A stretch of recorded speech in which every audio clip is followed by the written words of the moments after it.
Enlighten you. Thanks, Paul. Really appreciated. Can everybody hear me at the back? Yeah? We all fine? Yes? No response. I'm getting a thumbs up. Brilliant.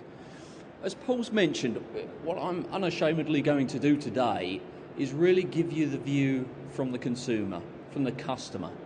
I mean, it's very easy for us to be here, mobile conference, digital conference, and focus in on that and view that within the bubble, if you like. Now, it's critical that we look at the broader context in that respect.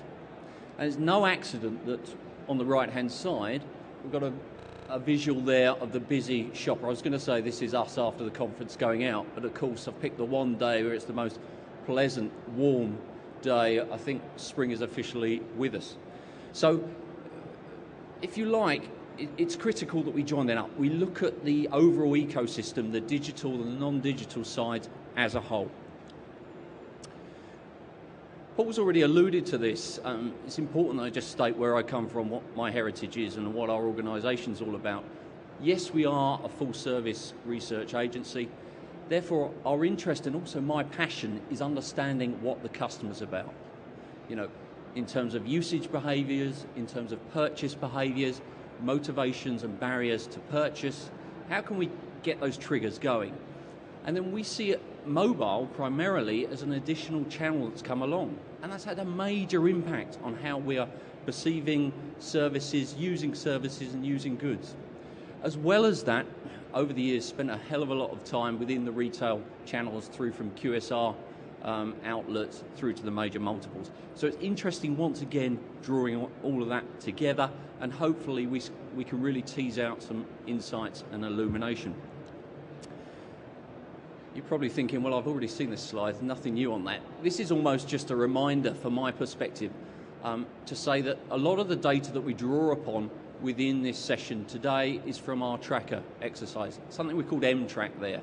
Now that tracks usage and behaviour in relation to mobile, social and also tablet.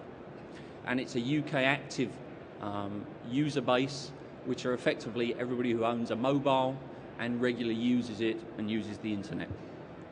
And we draw upon some of those figures. But critically, you're probably thinking, Scott, well, why don't you actually answer the question that, of this session? You know, what do consumers actually want? And to my mind, it's no different to any other channel, as I mentioned. Ultimately, it's about delivering that first-class customer experience. And this is a phrase I know we bandy around within the industry and within sectors a lot, but that's fundamental to what we're looking to achieve with mobile. And ultimately, that is about delivering a fast, efficient, effective service for those who are on the go, and it must be available on the go. And as I mentioned, that is therefore, it's no different to any other channel, be that in a servicing context or ultimately an acquisition context. But let's step back a little bit and provide a little bit of a prologue and some context for mobile from a consumer perspective. What I want to start from is really my personal heritage, and it's interesting, we always find as researchers, interesting to look at people's apps, what they're downloading, you know, what is on their phone. Now I can see a few smiles around the room. You can already get quite a good picture of me, my purchase behaviour from some of those apps up there. Yes, for my sins, there is a Commodore 64 emulator, going back to when I was still in short trousers, but also there's a lot of deal commerce apps there. My wife will tell you I'm pretty tight. Also, though, there's other things such as mobile banking, mobile insurance apps. I have to say with mobile insurance app, I didn't ultimately purchase because it was a real pain in the backside filling those forms in. And also social media sites. So we can learn a lot just by looking at people's phones. Also, and this is where we start to get into some of the numbers, and hopefully it won't be too dry for you. I'll probably pick up if it is, if everybody starts walking out. But ultimately, in terms of average number of apps that people have, it comes in at 20. For mobile shoppers, if you cut that data, our tracking data, that goes up, And I fall just within that area. Also content-wise, via the mobile, What are people looking at? What are they downloading? What are they consuming? Now, top 5, we've got news and information. 4, music. 3, at the top there, we've got news. Number 2, we've got social networks, probably no surprises. Anybody want to hazard a guess, apart from Paul, because he's seen this before, what comes out top?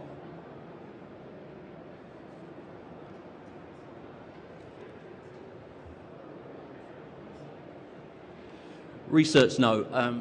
I don't think anybody's as dull as me, so no. The key thing that comes out is weather. That surprised us first time we saw it. The numbers must be wrong, but it's not. You know us Brits, we love our weather. We quickly, when we wake up, see what it's going to be like, what we're going to wear, etc. But critically as well, where does shopping come? And that's in at just below that top 5 at number 6. Now, I said there would be a few numbers and bits and pieces on here, and this is exactly the case. What have we got coming out in terms of data that's been used, content that's been consumed? On the left-hand side in the green, we've got those who do these things or accept these things. On the right-hand side, we've got potential. I'll just give you a moment to digest some of that data. So you're probably saying to me, I'm thinking there's a lot around comms and content. And yes, there is. The other thing is that there's a lot of untapped potential. But what about when we look at shopping and m-commerce? Again, look at those numbers. For those who have ordered products and services online, we've got 29%, ordered groceries, food, drink, 15%, booked movie tickets, something around 14%, and then booked travel and a holiday, 14%. Now, a couple of things I take out from that. One, if you look at the potential, once again, considerable untapped capabilities there. Equally, in terms of these m-commerce and the ordering these products, etc., we've got scope. We want to be where some of those numbers at the top are, and there is the potential to do that. What I also want to do is just really take a very quick scoop through m-commerce and its growth. We tend to look across the Atlantic and where it's going, and we tend to follow. And generally, I think that's a useful start point. Some big numbers there in terms of mobile shopping behaviour, and there is a true explosion. 56% are now comparing price information online. 46% are comparing different products, and the numbers are there. The other thing is we've got tablets. Now, in the US, visits to retail sites via the iPad now outnumber mobile devices. Phenomenal. Probably thinking, well, that's interesting, but what about the UK? Now, this is then our data. So we've got 29% of those who have participated in our study have paid or ordered for something via their mobile, 5% via their tablet. So big numbers. Also, in terms of that mobile shopping behaviour, it's really showing how it's growing. And once again, that hard number, 1 in 7 are ordering groceries or food and drink via their mobile. Big opportunities. So why this shift in user behaviour? For me and for us, it's about 2 key drivers. One is about availability, and the second thing is about usability. So what do I mean by that? Let's start to delayer those. First thing, it's about a mobile addiction. I mean, we all now sleep, the mobile doesn't go off, you get text in the middle of the night, first thing you do is check your emails, you get told off by your wife for doing that. So that's the situation. Also, availability now with our smartphone and true mobile web means that we've got access. Also that usability. It's easy and getting easier. There are also, as we've heard throughout the morning, there are a lot of useful apps and functions. And ultimately, that is therefore ingraining new sets of behaviours and tasks. So that's a little bit about the context. What I thought it would be interesting then is really to focus in on one of the sectors in particular. And what we'll look to do that with is food and drink. Now, mindful, it's 2012 now, I haven't missed that fact, but I think it is interesting to see what we're seeing as the main trends for 2011, actually see whether they have come to fruition. First thing is mobile barcode scanners. That's what was picked out. We've got it, it's here, it's been used. Smartphone ordering, again, we've got it, we're using it. And finally, talkback packaging. You probably think, well, what is that gobbledygook? But effectively, that's scanning back of packaging, scanning QR codes, scanning barcodes to see if there are allergies, what's in a product, etc. I mentioned a little bit a moment ago about smartphone ordering, and there you can see some of the apps, very American those ones, but we've got it here with good old Pizza Express. That's coming through very strongly. You can see there, you can find the restaurant, you can order what you're going to have, and ultimately you can pay now via your mobile, and that's a reality. So that's restaurants and QSR restaurants, etc. What about the in-store, the in-retailer experience? And ultimately, mobile's turning that and has turned it upside down. There is scope to go further, but it really is changing our shopping behaviour. We've got in-store apps now. I already talked about it. Red laser, etc. We can scan products. We can undertake comparison shopping, and also there's a lot of mobile point of sale activity occurring, and that is truly then bringing together the digital and the non-digital worlds in a very powerful hybrid experience. I mentioned about red laser, and you can see some of the capabilities there. You know, I mentioned it. Stores, you can find out where your local store is. You can check the price information. You can scan all sorts of barcodes, and you can check nutritional contents. We're also very aware in terms of mobile payments. NFC-enabled mobile platforms really takes things on to another level. And when it's entered the mainstream press, you know it truly has arrived. I'm mindful that some of those are maybe less positive headlines, but it shows it's coming and it's entering the mass consciousness. Similarly, as major catalysts, we're all aware of what iPhone and iPad have been doing, particularly of late. Again, iPhone 5, if that comes, it is rumoured to be NFC enabled. Incredibly big opportunity for them, and will start to change a lot of shopping behaviour. Granted, most of us in this room may have a smartphone with us. We're slightly atypical, we've got to be aware of penetration levels, but it shows us where we're heading to, and heading to rapidly. That said, there are still barriers and limitations to that usage, around concerns around security, critical. We've got to really reassure, and also in terms of physical rollout and availability, so that NFC payments are acceptable in stores. Back to my numbers, which I love. What we've got here are really some of the advanced features that are coming. And once again, on the left-hand side, we've asked whether you've used, and also asked then on the right-hand side, are you aware of but not used? And just to rattle through those, we've got barcode scanning, deals and discount vouchers sent via locality, QR codes, augmented reality, which I should have maybe touched on, which Tesco are trialling at the moment in store. Some nice bits online and via your mobile you can see in terms of to free up big chunky items for retail space. There's a nice thing they've done for the, I believe it's a Lego Millennium Falcon. So you can see it, turn it round, play with it, you know, great. So Tesco then doesn't have to physically have frees up quite a bit of shelf space. And then mobile contactless payments, which we'll come on to next. Now with the contactless payments, yes, very low, only 4%. But let's look over onto the right-hand side. 67% of aware, and that number in green, that 51%, I'm not sure whether you can actually read it, but that says who will be prepared to use instead of paying via a credit or debit card. Great opportunities.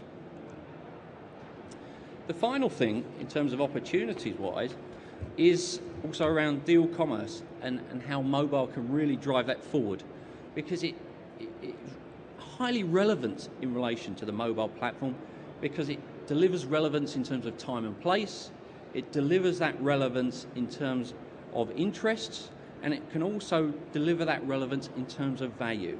Why do you say interest? Well, you know, retailers and you guys are clever now in terms of holding a lot of customer information. You can really focus and personalize the offers that are then being sent to the individual. Very, very powerful as a trigger mechanism to purchase.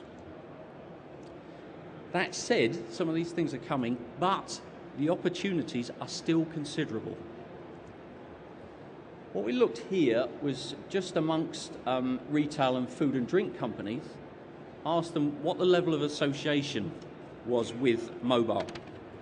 And you can see at the top there, no coincidence and no surprise, I think, that the digital retail brands are coming out strongest, 46% and 44% for Amazon respectively. But let's look below that into the second tier. What are the levels for Tesco, Argos and Asda? Far, far lower. The other thing is that within that area, within the retail and food and drink, we've got 30% of consumers who are associating no brand to it. And what about some of these other brands? Low levels. So you strip eBay and Amazon out, they're great opportunities to own that platform, to own that sales route. Now, what does the M shopper look like? Now, what we've got up here is just some simple demographic information in terms of everybody who is participating within the M-Track study, so they're a UK digital active society. Let's compare how the mobile shopper profiles against that. Now, broadly in line, but you can see, and in blue I've highlighted where it's over-indexing. It's younger.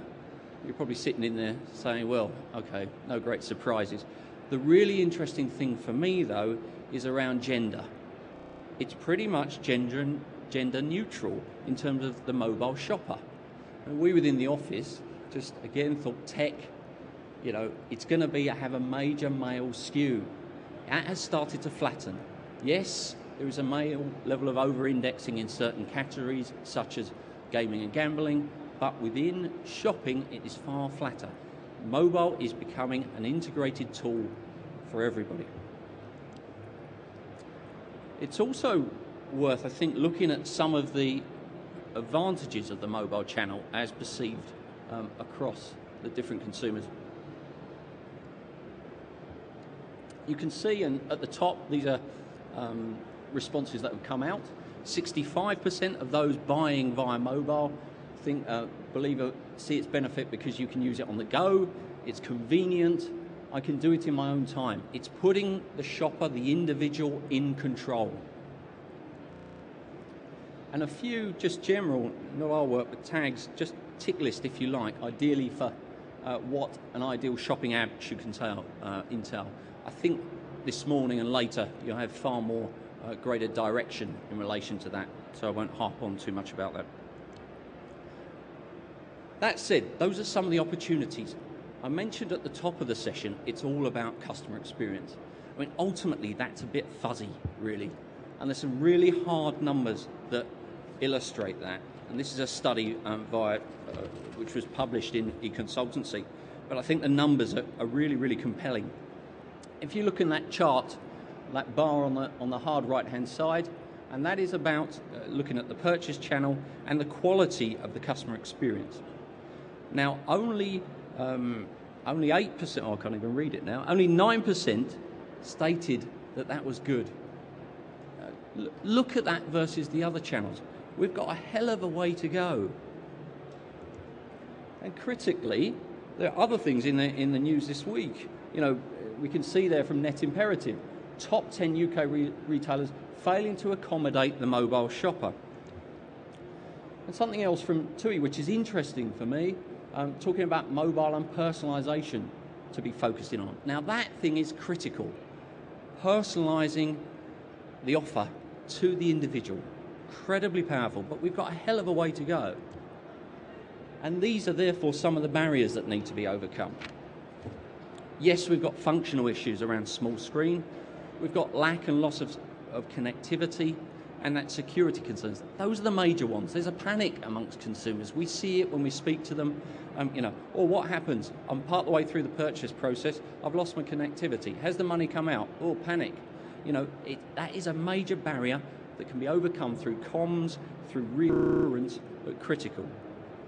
And that word cloud, I think, reflects that. There's also other functional issues, and that verbatim on the left-hand side. It's not always easy to navigate around sites if not set up for mobile use. But let's follow on that security trend. We've looked at really the levels of security associated across a number of different platforms. The two that we've highlighted with the lowest, or two of the lowest relative levels, look at them. Mobile 11%, and I can't read this from this side, 10% for the tablet. So that's perception. We've really got to communicate that, reassure if we want this explosion to continue. And we mentioned about customer experience. We've put, again, some hard figures here and looked at those mobile shoppers. What was their last experience like via the channel? 48% good. Okay, one level, that's not bad. But we've got a massive 52% who've said it's not good. And some of those verbatims, are illustrative. I won't go through all of them, but I want to focus in on a couple of the negatives, again, if I can read it. One from HMV, somebody purchasing a game. I prefer to use the PC to buy things because it takes too long to navigate the mobile phone. But Debenhams, somebody buying clothes. The small screen made it awkward, more awkward than doing it on the laptop. Not something I'd do too often. Again, illustrative examples, but I think they are directionally give us a clear picture. I also want to look at and touch on is in terms of app visibility and access, and that can be a problem. And you can hopefully see across the left-hand side some of the search terms that I put in. So you can see from the top left, shopping, supermarket, local supermarket, food shopping, and so on and so forth. Now the first thing that hopefully will strike you, where are the big boys? Where are the major players? They're not in there. We've got games coming through, and then for local supermarket, yes, Morrison's are in there. There's no other apps. So we've got an opportunity to optimize that interface in terms of search. QR codes. We see a lot of them. I know Paul's got one in his lapel. But again, that experience once again can often disappoint. And reasons for that, being that, or perceptions can often be around that the phone has no capability, can't be used. We've got to communicate that it can. But that upper arrow at the top shows that the experience with QR codes is not overly positive. And we've also got to be selective about where we use them. We saw one in town the other day on the back of a bus. Now, how's that going to work? There's a QR code that I picked up on a packet of potatoes. I couldn't scan it. I tried. I physically couldn't. So really just to round it all off, what are our key messages? I think the first thing is around improving security and really pushing that reassurance and confidence. And some illustrative comments again. Make the payment secure and convince me that it is. We've got to improve the usability. Typical comment, I want quicker loading times and fewer links. And improve the awareness. What can you do? And the nice comment here, being able to point the device at an advert, which is then turned into a real-time movie app. That's what I want. That service already exists. So we've got to communicate that to the consumer. What's if I click them on? And finally, I just really want to round this up. We said about research, but we've completed, or 7% of those completed this survey was via a mobile or a tablet. Now, for me, that is incredibly powerful. It was an online survey. We didn't quota for that. So people are moving in that direction. If we don't embrace those opportunities, but be aware of the customer experience and tailor our offer appropriately, then we really are missing an opportunity. Thank you.